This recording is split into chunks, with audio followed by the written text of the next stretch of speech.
umur 25 tuh udah ada penghasilan ya, baik itu kerja kantoran mungkin atau misalnya entrepreneur gitu ya. Seenggaknya kita tuh harus punya proteksi dan investasi gitu untuk bisa sukses gitu ya. Ada nggak kebiasaan yang perlu kita contoh, lingkungan pergaulan yang dilakukan, buku apa yang dibaca gitu ya. Nah, hal ini perlu nih buat membuat kita tuh punya motivasi dan daya juang yang tinggi supaya kita juga terinspirasi. Oh, saya mau sukses seperti dia.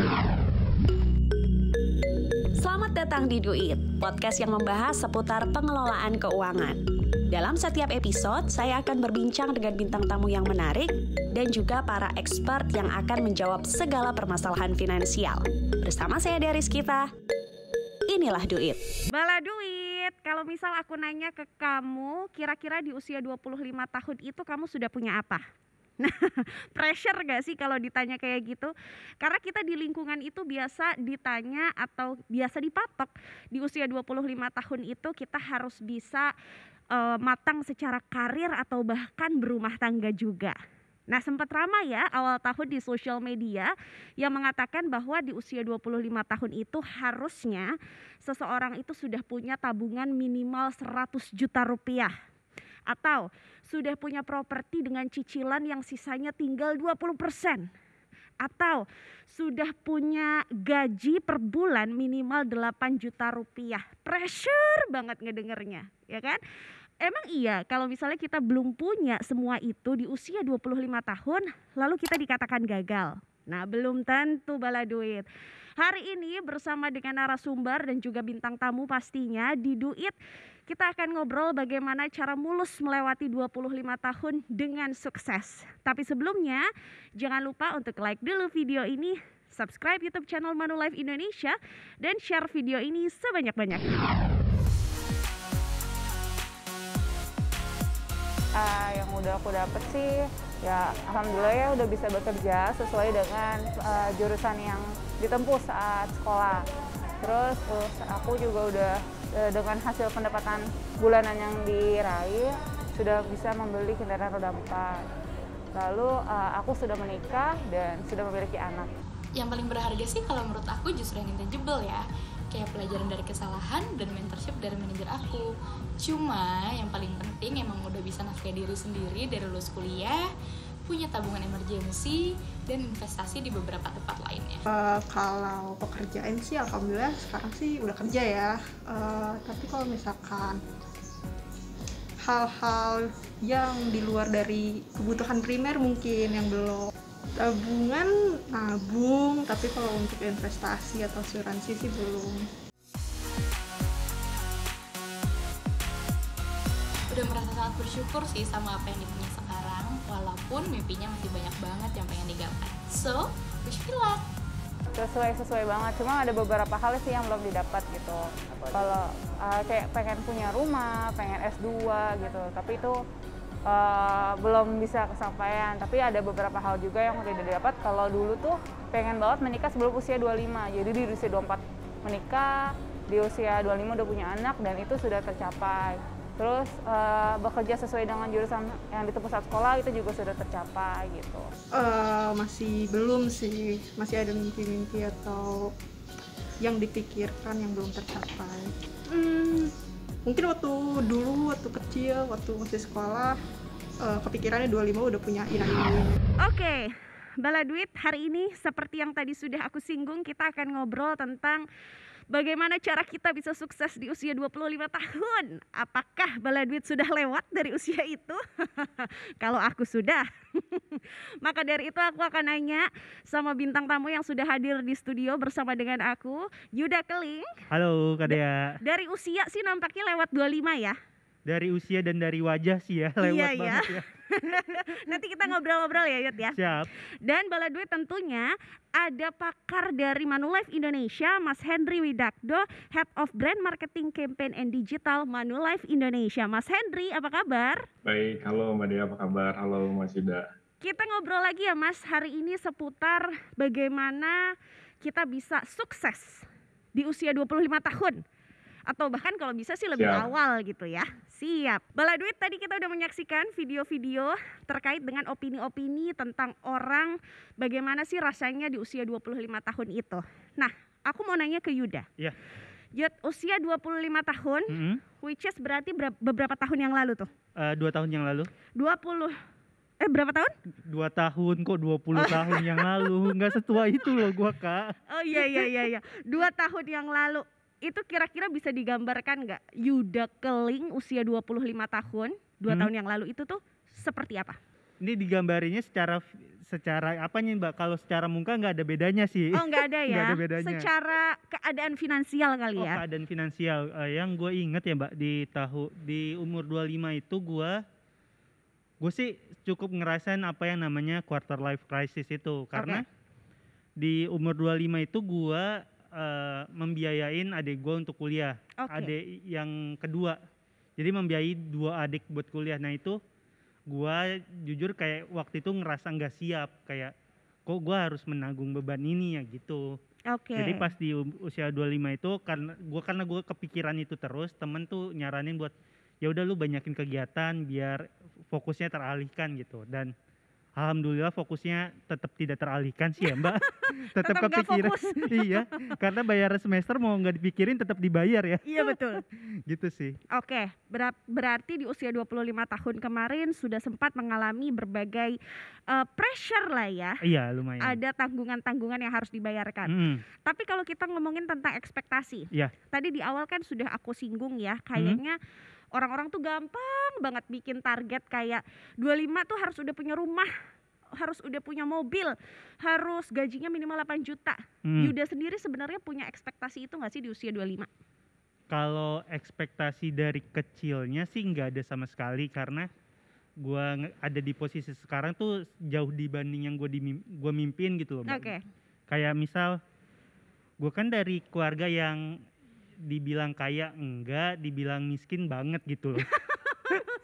Karena ya papa gue kan tukang ojek di stasiun gitu. Jadi gue tuh nggak ada impian buat punya rumah di umur 25. Dulu tuh mikirnya kalau habis lulus sekolah SMP atau lulus SMA langsung kerja. Tapi alhamdulillah bisa kuliah dan akhirnya bisa punya karir, ya udah jauh. Udah bersyukur lah ya. Iya udah jauh di yang diimpi-impiin gitu.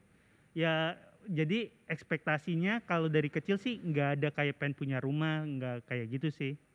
Cuma emang belakangan langsung ngelihat temen-temen sih, oh teman-teman 25 udah pada nikah kok gue belum, itu sih lebih kayak ke arah sananya. Nah pas banget nih, pasti nih Yuda dan Bala Duit yang ada di rumah nih punya pemikiran yang sama ketika kita harus dihadapkan sama lingkungan Yud. Betul. Ada teman-teman yang di usia 25 udah nikah. Iya. Ada teman-teman yang di usia 25 biasanya kan update nih di sosial media, beli mobil baru. Iya tuh. Atau beli apalagi rumah. Atau update dia 25 penghasilannya udah ratusan juta. Yes. Itu dia kadang update-nya, ayo teman-teman semangat, gue yakin lu bisa kayak gue. Enggak bisa. Mohon maaf, Anda nggak nyemangatin, bikin kita ngedrop gitu ya Yud. Malah jadi minder loh gitu. Jadi kalau pengen ngasih semangat kayaknya orang-orang gagal aja yang ngasih semangat. Oke, tapi berarti kerasa dong kayak di sosial media atau mungkin di lingkungan sekitar, kita juga terpapar nggak sih sama hal seperti itu? Kerasa banget sih Mbak, maksudnya karena beberapa teman yang umurnya 25 dia udah punya keluarga, udah punya anak kan. Ya walaupun gue belum mau ke arah sana karena emang ada beberapa tanggungan yang harus diselesaikan dulu, tetap ada rasa pengen deh kayak mereka bisa ya akrab sama keluarga kecilnya gitu. Oke, nanti akan ada waktunya Yud. Iya. Karena tenang aja, ini udah nikah nih, tidak semulus itu Ferguson. Malah diundur-undur dulu aja lah ya. Iya, kalau bisa sih nikmatin dulu aja. Oke. Karena kalau udah nikah kan Bala Duit yang udah nikah pasti tahu ya, dana darurat harus kita tambahkan, tagihan-tagihan juga bertambah. Jadi susu anak katanya mahal. Oh, biaya kontrol kandungan ternyata mahal gitu ya. Jadi sabar aja. Ya sabar. Nanti ada waktunya. Iya.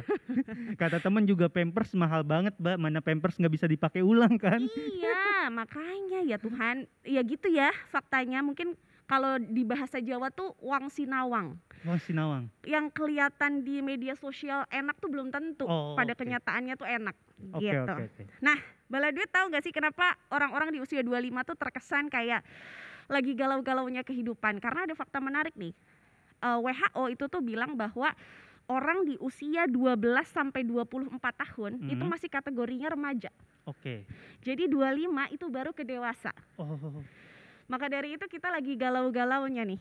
Gitu. Jadi wajar ketika Baladuit di rumah di usia 25-26 sedang merasa galau, karena faktanya kita baru memasuki fase kehidupan baru kalau kata WHO. Jadi 12 sampai 24 tuh remaja, 25 ke atas dewasa. Dewasa. Berarti salah satu indikatornya ini kayak gue tuh dulu kalau malam-malam naik motor biasa-biasa aja. Nggak pakai jaket biasa aja biasa kan? aja, sekarang keluar dikit harus pasang koyo. Iya kan, karena itu tanda-tanda bukan lagi dewasa, itu menua ya itu mungkin menua ya. Mas Henry, kira-kira gimana sih cara kita menanggapi omongan dari lingkungan sekitar kita yang kesannya tuh nge-push gitu? Baik itu nge-push secara tadi misalnya menikah ataupun secara finansial. Kayak misal, ya elah masa umur 25 gajinya masih segini, ya elah masa umur 25 belum punya apa-apa. Itu kira-kira gimana Mas Henry? Ya memang betul ya Mbak Dea, hal itu sering terjadi gitu, terutama di lingkungan keluarga ataupun teman gitu. Ya. Nah kalau menurut saya ini adalah salah satu bentuk dari yaitu tadi tekanan sosial, jadi kayak ada semacam stigma yang muncul di masyarakat ya, dan membuat orang tuh nggak nyaman, malah cenderung tadi Mas Yuda bilang minder gitu ya, cenderung jadi khawatir atau malah takut dan kepikiran gitu, apalagi kalau orangnya baperan, ya nggak? Betul. Kayak iya betul, benar-benar. Sebetulnya gini, kita nggak usah balas apa-apa gitu ya, kita fokus aja nih dengan apa yang kita lagi fokus kerjakan saat ini, kita lakukan yang terbaik dan sungguh-sungguh aja. Nah kalau saya boleh bilang, kalau kita terus berusaha kayak gitu, nggak akan ngebohongin hasilnya. Jadi terus aja nih berikan yang terbaik dan maksimal. Terus yang penting ya, ngapain gitu mikirin apa kata orang tentang kita. Hidup kan kita yang nentukan. Ya kita sendiri kan, bukan orang lain gitu, ngapain baper juga gitu. Oke, intinya kita harus fokus sama diri kita sendiri lah. Kadang-kadang kita juga nggak usah terlalu ngedengerin omongan orang gitu ya Mas ya. Iya.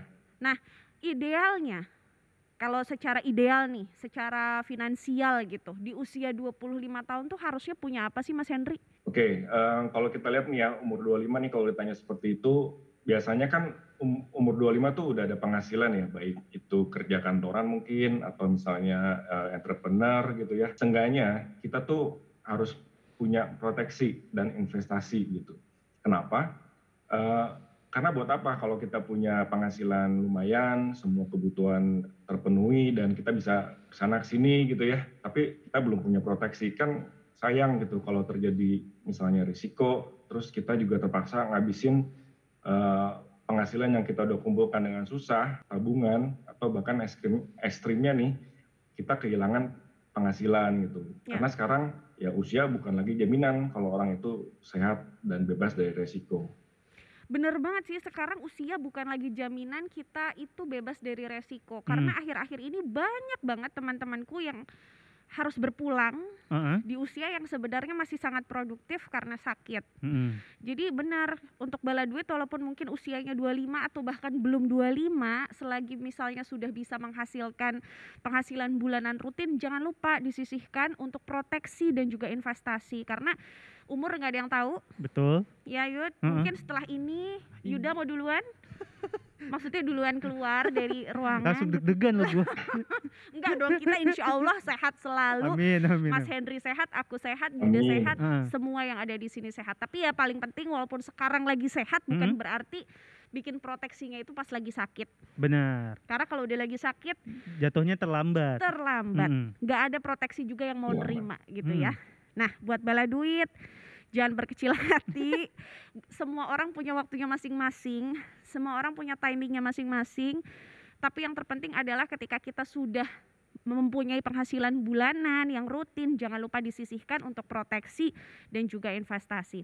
Nah, Mas Henry, kalau misal tadi kan topiknya adalah di usia 25 tahun sudah jadi sukses atau paling tidak memiliki investasi dan juga memiliki proteksi. Tapi memungkinkan gak sih sebenarnya orang di usia di bawah 25 tahun itu bisa sukses, Mas Henry? Bisa aja, Mbak Dia. Jadi memang ada yang sukses sebelum usia 25 misalnya ya. Tapi gini, kita harus lihatnya juga seperti ini. Yang harus kita iri nih misalnya, kenapa sih mereka bisa seperti itu? Kita cari tahu nih, apa yang dia rintis untuk bisa sukses gitu ya. Ada nggak kebiasaan yang perlu kita contoh, lingkungan pergaulan yang dilakukan, buku apa yang dibaca gitu ya. Nah, hal ini perlu nih buat membuat kita tuh punya motivasi dan daya juang yang tinggi supaya kita juga terinspirasi. Oh, saya mau sukses seperti dia gitu. Dan jangan lupa sukses itu juga perlu proses. Kadang nggak mulus, kadang mulus, dan yang pasti sesuatu itu nggak akan instan. Gitu kira-kira. Oke. Berarti gimana Yud? Mbak Dea, gue kalau lu tadi tanya ada gak sih, bisa gak sih kita sukses sebelum umur 25? Gue kenal orang yang sukses sebelum umur 25, Mbak. Ceritain coba. Kebetulan namanya Rafathar ya. Oh, makasih. Dia udah sukses banget sih ya. Iya ya, padahal SD juga belum kayaknya. Iya belum. Tapi kalau gue, nih anak sukses banget nih. Iya kan, jadi pokoknya Bala Duit ketika misalnya Bala Duit lagi bekerja terus tiba-tiba merasa kayak aduh capek, gue nggak mau kerja lagi deh, mau resign aja. Ingat kamu bukan Rafathar. Ingat kamu bukan Rafathar. Jadi teruslah bekerja begitu ya. Dia proses buat suksesnya tuh 9 bulan ya, kalau nggak salah ya. Ya sayangnya kita beda nasib sama dia Beda ya. nasib. Nah kalau misal nih Yuda mau tanya, kita nih di masa-masa pandemi, job kita kan banyak yang postpone atau cancel ya Yud. Betul. Otomatis waktu luang kita tuh makin banyak, ya Banyak kan? Banyak banget. Dan akhirnya screen time kita ngelihat sosial media makin panjang. Pernah nggak sih Yuda ngerasain di sosial media gitu, di Instagram ataupun di sosial media lain, ngelihat teman-teman tuh update keberhasilannya? Lalu apa sih yang lo rasain sebenarnya? Kebetulan yang gue follow sih nggak update keberhasilannya Mbak, tapi kalau mereka lagi update dapat buzzeran tuh gue lumayan sebel tuh. Kayak, kok gue nggak diajak ya? Apa video gue kurang lucu? Jadi gue tuh kalau ada lihat gitu lumayan bikin nyes juga, tapi akhirnya dipikirin oh mungkin karena emang nggak cocok sama bukan segmentasinya bukan kali segmentasi ya. gue, tapi ya tetap ada rasa irinya sedikit sih kalau ngeliat-liat kayak gitu. Manusiawi lah ya. Manusiawi banget. Oke, Mas Henry, di sosial media tuh kan kita suka terpapar ya, kadang di masa pandemi gini ada yang masih beli mobil, Iya. ada yang habis jalan-jalan staycation di hotel-hotel mewah. Isomannya ke Labuan Bajo. Isomannya di Labuan Bajo gitu ya. Itu kira-kira gimana sih kita sebagai generasi muda itu tuh bisa menanggapi hal-hal tersebut Mas Henry? Karena jujur manusiawi namanya juga ketika kita merasa aduh kayaknya gue iri deh. Gimana Mas Henry? Ya itu benar banget nih ya. Kan ada istilahnya sekarang tuh bukan kaum muda ya, kita tuh bilangnya kaum rebahan. Ya iya. Karena udah 2 tahun ini rebahan doang ya. Scrolling nggak habis-habis scrollingnya kan. Gitu. Nah memang benar ya, paparan sosial media tuh luar biasa besar, terutama masa-masa sekarang ini kan gitu. Nah yang kita bisa lakukan, kita coba nih ada nggak sih yang kita bisa ambil manfaat atau keuntungan dari sosial media yang kita follow nih gitu ya. Misalnya kita lihat ada nggak sih peluang bisnis yang kita bisa tiru ataupun kita bisa lakukan dari melihat sosial media di sana gitu. Kan cukup banyak nih peluang bisnis ya kalau kita lihat ada booming delivery food gitu ya. Kemudian kita juga ada kesempatan mau jadi reseller misalnya gitu. Nah kita lihat nih mereka kan menampilkan produknya tuh demikian menarik ya sampai kita tuh kadang-kadang waduh ngiler juga nih pengen gitu ya. Kita gimana caranya bisa seperti itu gitu. Nah, atau kalau yang kita mau tambah ilmu, kita juga bisa follow juga akun-akun yang berbagi informasi yang bisa meningkatkan soft skill maupun hard skill yang kita bisa asah gitu. Jadi kuncinya sebenarnya dari diri kita juga nih, mau nggak kita terus terpapar dengan akun-akun yang misalnya gosip atau hedon atau apa ya gitu ya. Tapi kita berubah nih, kita ganti follow yang bisa kira-kira menambah ilmu atau inspirasi. Kayak tadi Mas Yuda ini ya, kok bisa dia seperti itu ya, tapi mungkin beda segmen, tapi ada idenya mungkin kita bisa lakukan untuk diri kita sendiri, kira-kira gitu kali Mbak Dea. Nah, kalau tadi Mas Henry bilang itu ibaratnya adalah kita adalah siapa yang kita follow. Jadi kita tuh mencerminkan siapa yang kita follow. Kalau kita follow akun-akun yang kurang berfaedah, ya itu tandanya kita menikmati ketidakfaedahan itu gitu ya. Jadi Bala Duit bisa mulai dari sekarang, benar, kontrolnya ada di diri kita. Kita mau follow siapa, itu terserah kita sebenarnya. Kita mau terpapar sama informasi apa, itu tuh terserah kita. Cuma ya balik lagi, kadang yang ada di sosial media Bala Duit yang kita lihat itu hanya hasilnya.